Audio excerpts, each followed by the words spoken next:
Hey everybody, this is Dustin, your urban specialist. Today we're working on a 2022 Grand Design Momentum. Hey Oso, what's going on?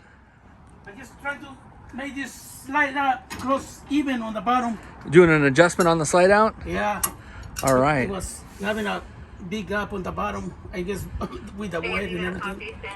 But now we are adjusted to the You got it correct. adjusted to the specs, and it also looks like you went ahead and you safety marked it where you know where the alignment's at. Yeah, as just well. in case somebody disturbed it or something. Yeah, then we know right where to put it back.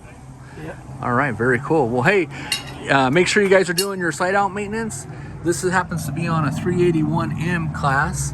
And so as you can see, when you're looking underneath here, you know, make sure that you're checking your seal, your rams, your rails, make sure that you're keeping everything all lubed properly and make sure that nothing's coming loose or out of alignment.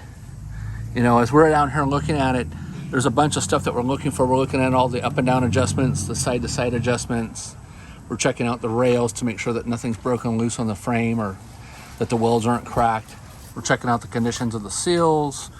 We're checking out the, I don't know if you want to call it the umbilical cord, but the safety strap that's holding all the wires, electricals, and sometimes propane lines, as well as checking out the framework too. So thanks so much for watching and hope you enjoy this.